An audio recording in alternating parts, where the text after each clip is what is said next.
Andrea, do you want to hit record? Okay, I've started recording.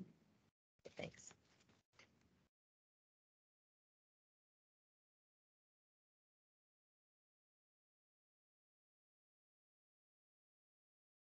Welcome, everyone. My name is Sandy Jennings, and I am part of the survivorship care team here at Advent Health North Region. Thank you for joining us and being a part of our presentation of our cancer education series. Today's topic is nutrition and cancer, sifting through facts versus fiction. Just a little housekeeping before we get started. Participants, please mute your microphones during the presentation. There will be time at the end of the presentation for questions. If you do not have a microphone, you can type your questions in the chat box at the top of your screen. We will begin with a prayer. Dear Lord, thank you for the opportunity to gather tonight or this afternoon. Please bless those in attendance. We ask that today's information will be used to help those we encounter in the future. Amen.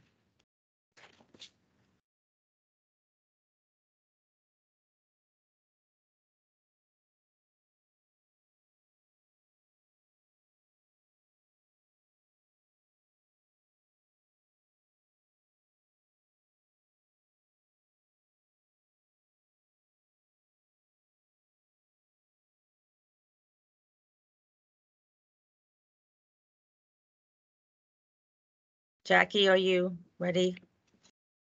Oh, good afternoon. My microphone. Good afternoon, everyone. I'm Jackie, and I'm the navigator of Advent Health, and I have the privilege to introduce to you this afternoon Jennifer Robinson. Jennifer is our registered and licensed dietitian. She has 25 years of experience. She's board certified specialist in oncology nutrition. She trained at the University of Florida and Mayo Clinic in Jacksonville. She served our oncology patients in Daytona Beach, New Smyrna Beach, Palm Coast, DeLand, and Fish Memorial. And she is a wealth of information. Welcome, Jennifer, and welcome everyone. Thank you, Jackie. Can everybody hear me? Yes, can hear you. Okay. Yes, great. we can hear you. All right. Thank you for joining today. We're going to delve into some nutrition information, and I'm happy to answer questions at the end of the presentation. So one question I get a lot is, what can I do to protect myself from cancer? Or how can I keep my cancer from coming back? And there's no single food or group of foods that can really protect you from cancer. But the research has shown that a combination of foods, mostly from a plant-based diet, helps to maintain healthy cells, and that can reduce incidence of cancer growth as well as cancer recurrence. Now, that doesn't mean that you have to become a vegetarian or vegan. It just means that the bulk of your diet should come from plant-based foods. So what are plant-based foods? Those include obviously our fruits and vegetables, as well as whole grains, nuts, seeds, beans, things of that nature. Goals are to achieve a healthy eating pattern. So take it slow. If you feel like you're not eating a well-balanced diet, pick one thing to work on at a time. It can be overwhelming to make many changes at once. So I often encourage patients to start with one thing. And usually that one thing to start with is to add more fruits and vegetables to your diet. That typically will crowd out other foods, and that's going to provide the biggest punch as far as improving your overall intake of vitamins, minerals, and different plant chemicals. Maintain a healthy weight. That doesn't mean that you have to maintain an ideal body weight, but it does mean that if you know or have been told that you could benefit from losing 10, 20 pounds, maybe 10% of your body weight, start slow and work on that in small increments.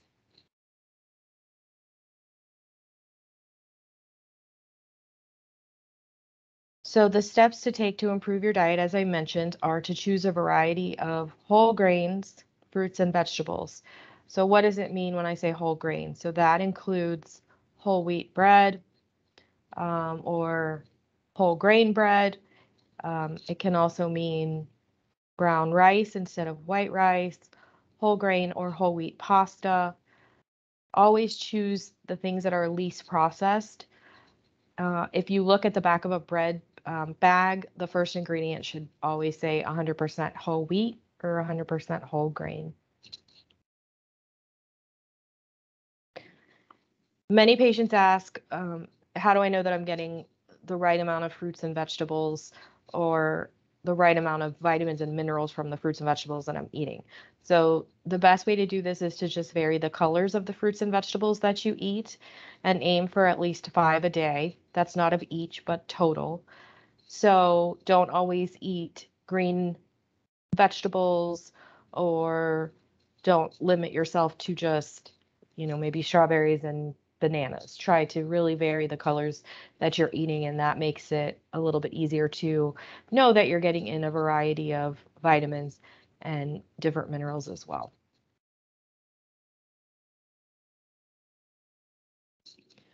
You definitely want to stick to food sources versus a vitamin and mineral supplement. And why is that?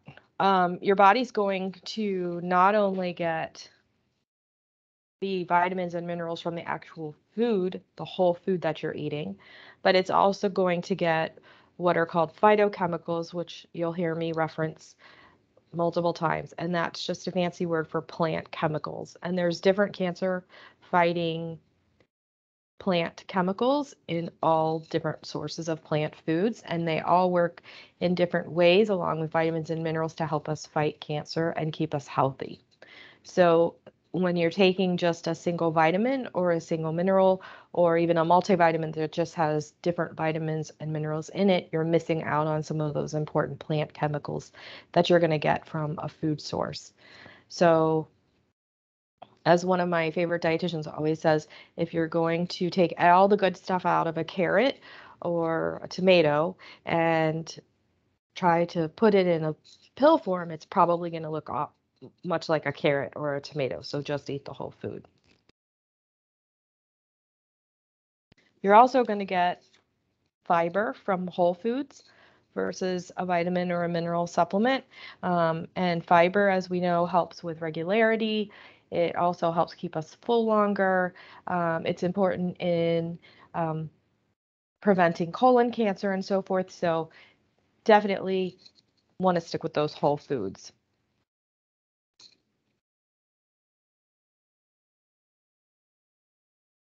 Limit processed foods.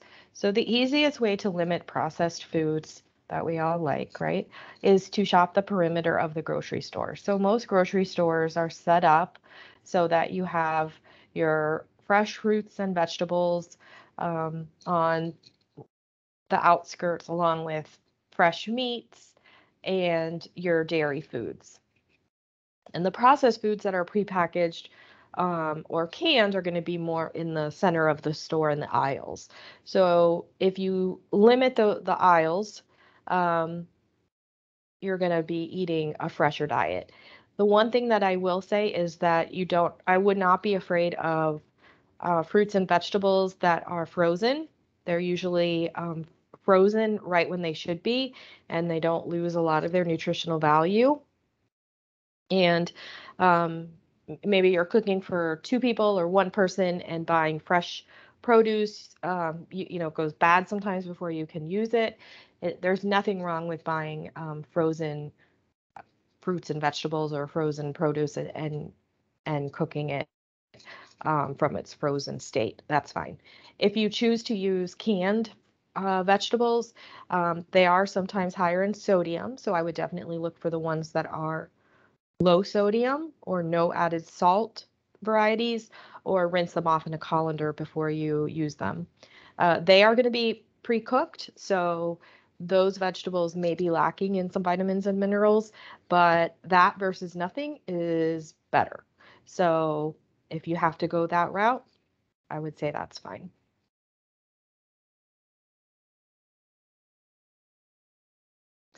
So we're going to talk a little bit about protein. The first thing I want to talk about is red meat. I recommend personally limiting red meat to about less than or equal to 10 ounces per week. So that includes beef, lamb, and pork. Pork is not the other white meat. It is red meat.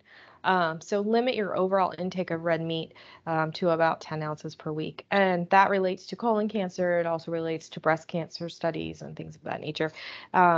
So just as instead of trying to be very specific with regards to certain cancers, for overall health, I think it's just a good idea to limit that to about 10 ounces per week. So if you're doing some ground beef and some spaghetti sauce, that might be one serving. And then maybe you're doing a lean fillet or something at another time during the week. And so possibly twice a week, I would say is a good rule of thumb. Unless you're like my husband and you like to eat, like 16 ounces of red meat out of sitting in a restaurant. Okay. Moving on to processed meat. So a lot of pork products can be processed. There's also obviously red meats that can be processed. So when we think of processed meats, we think of hot dogs, pepperoni, sausage, bacon. I know some of your mouths are watering. But try to really limit those processed meats to special occasions or very infrequently. So these processed meats have been compared to their effect on the risk of colon cancer, like smoking is for lung cancer. So we really want to limit those processed meats in our daily lives and limit the times that we eat them overall. Okay. Now there are some awesome options, plant-based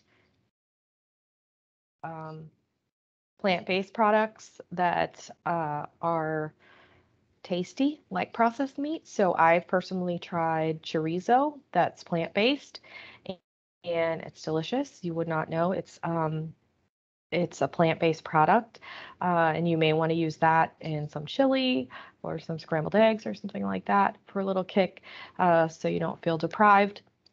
There are options out there, you just have to look.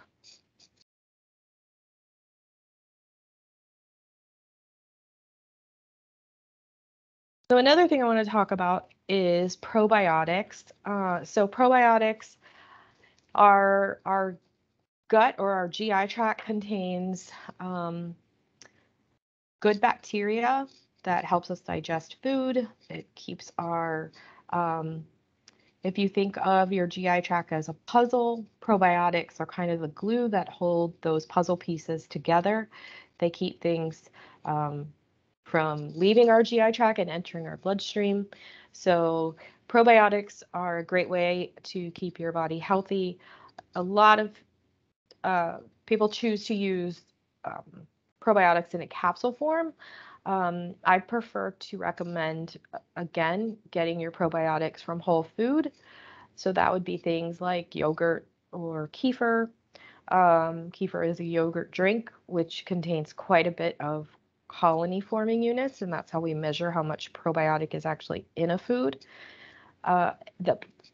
So I would definitely recommend that if you don't eat any yogurt or any probiotic containing foods right now, that you could start introducing those into your diet. I do recommend that you do those 5 days per week and then take 2 days off. And the research has shown that that's helpful in keeping your GI tract recognizing those probiotics.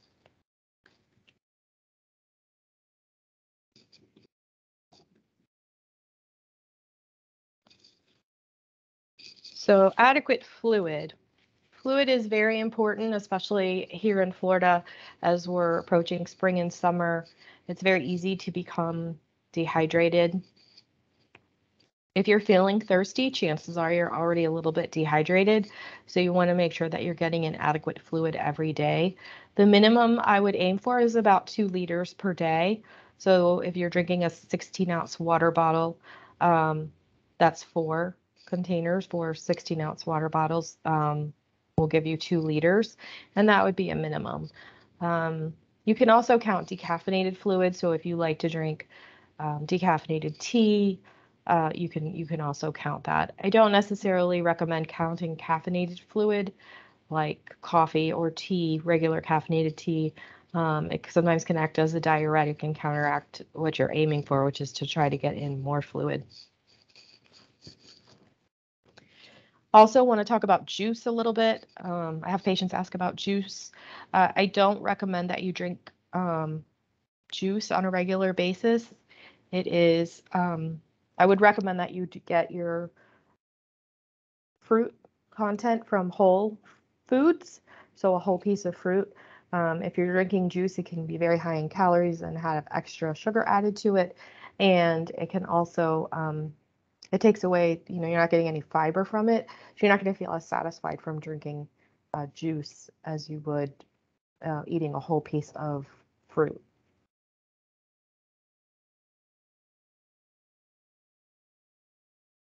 Okay. Physical activity. So it's recommended that we get 30 minutes of moderate intensity physical activity 5 times per week, and that you also do strength training twice per week. So 30 minutes of moderate intensity activity. What does that mean exactly? Probably that it would be difficult for you to carry on a conversation with somebody next to you. Would be moderate intensity. Not completely out of breath, but difficult to carry on a conversation. And we would recommend that you always talk to your doctor before starting any new physical activity to make sure that it's appropriate for you. Strength training twice a week. You don't have to go out and buy a weight set. A lot of times you can use things around your house. Bands that are resistant type bands are also very inexpensive and easy to use for strength training. You can also use your own body weight with different exercises as a way to strength train.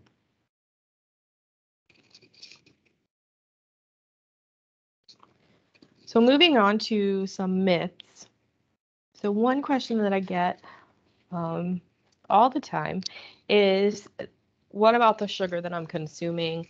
I get this question a lot about oral nutrition supplements like Boost and Sure, Carnation Instant Breakfast, Kate Farm shakes. What about the sugar included in these types of drinks? Should I be limiting sugar, especially? I've had friends tell me that I shouldn't eat sugar because it can make the cancer grow. And that is not true. All cells in our body, including cancer cells, rely on glucose to provide a fuel source. So it would be very hard for us to control, impossible, right? Which cells get glucose and which ones do not. We can't pick and choose. So what I recommend is that if you're eating a diet that's rich in simple sugars like cakes or cookies, pies, donuts, candy, things like that, and those foods are crowding out healthier foods, then you may need to take a look at your overall diet so that you're eating a well-balanced diet and you're decreasing the intake of those foods that are what we would consider empty calories, basically. So, but that being said, sugar feeds every cell in our body. So does it feed cancer cells? Yes, but that doesn't mean that it's going to cause the cancer cells to grow more rapidly if you're going to eat a bowl of ice cream or something of that nature.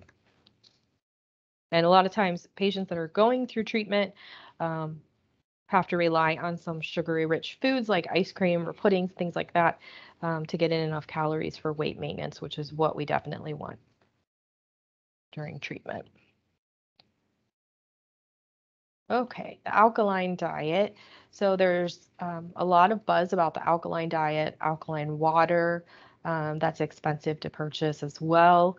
I've had patients ask me about following this diet. So the theory is that cells thrive in an acidic or low pH environment. So if you can make the environment more alkaline, then it's going to be more difficult for these cancer cells to thrive. And that's true in a petri dish probably, but it's impossible in the human body to alter our pH. Our kidneys and our respiratory system do a very good job of keeping our pH at a very strict level. And if that goes up or down, there are checks and balances in our body that rein that number back in. Keeping in mind also, if you were to drink alkaline water instead of just regular tap water, thinking that it's going to be helpful, your stomach acid has a very low pH. So as soon as that water gets past your throat and starts to hit your stomach down your esophagus, it's going to hit a very acidic environment. So it's not going to do a whole lot of good. If you suffer from reflux or a lot of GERD, you may find that alkaline water is helpful. That's the only real reason I could think that you may want to drink it. You may like the taste of it, but otherwise keep in mind that your stomach is very acidic, and the alkaline water is not gonna stay alkaline. Now, all of that being said, following an alkaline diet, the alkaline diet itself, if you were to look it up, is rich in fruits and vegetables and plant-based foods. So if you wanted to follow the alkaline diet, it certainly isn't going to hurt you. These are foods that we want you to be eating, but it's not going to change the overall pH of our body.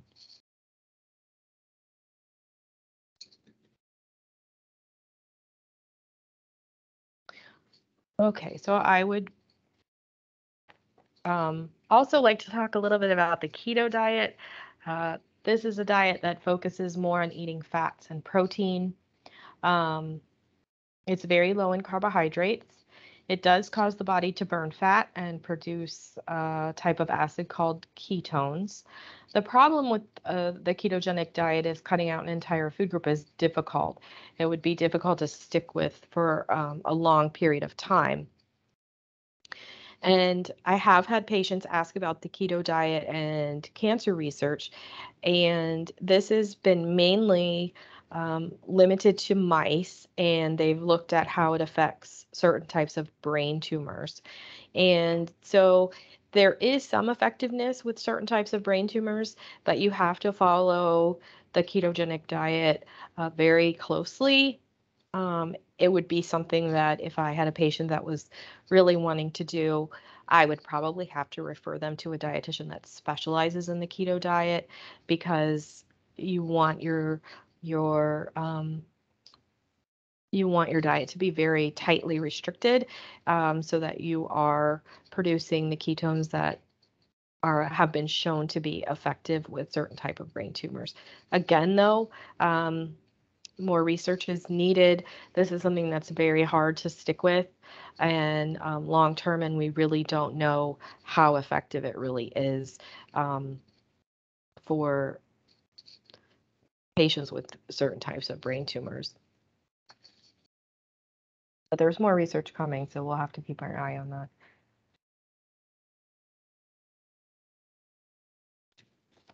Okay, any questions or anything anybody would like to ask that I did not talk about? I have a question from the chat. Janet asked, is there a type of yogurt that is better than others? Okay, so good question. You can always look up, like if you're got your phone handy, you can look up those colony forming units, CFUs on your phone. I have found that Stonyfield brand tends to have more colony forming units, but as long as you're eating yogurt that is within date, because what happens when it goes out of date is you're not going to get as many of those colony forming units. If you're eating a fresh yogurt, whichever one you prefer, as long as it says that it has live and active cultures in it, you should be fine. But I have found that Stonyfield does seem to have quite a bit more of those colony forming units. Now, some yogurts like Activia that are targeted more for people with constipation issues, they're going to have certain bacteria that will help with regularity. But other yogurts that are not like that, are not like Activia, just general yogurts on the shelf, are, as long as it says that they contain live and active cultures, should have a variety of different types of bacteria in them that are healthy for your gut.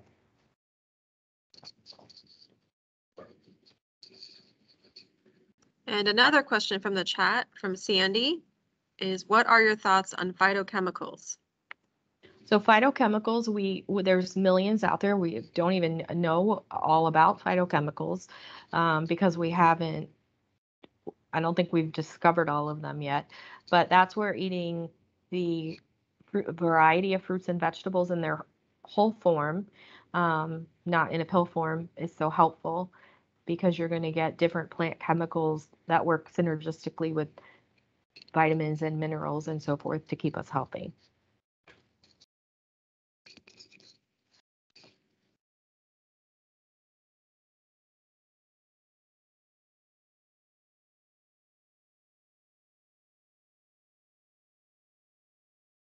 Okay, one more question from Sandy.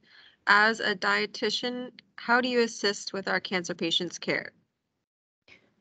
So while patients are going through treatment, I can help with any kind of side effects that they may be having, that like nausea, vomiting, some types of, whether it be chemo or radiation, can cause diarrhea, or some patients will experience constipation from different pain medications. Patients that have head and neck cancer and have difficulty swallowing, I help with all of that. So, and I will see patients before treatment starts, as well as during their treatment, and continue to follow patients with significant nutritional issues after they're done.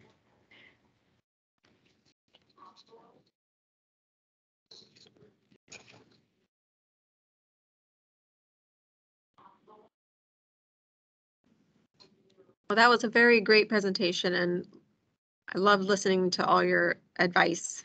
Thank you. Thank you. Thank you very much.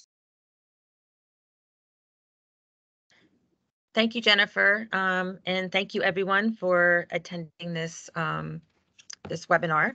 We hope that the information was very valuable to you. This was recorded, so if you know of anybody else who may benefit from this information, or if you want to share it with somebody, it will be available. Just let me know, please, and have a wonderful and safe rest of your day.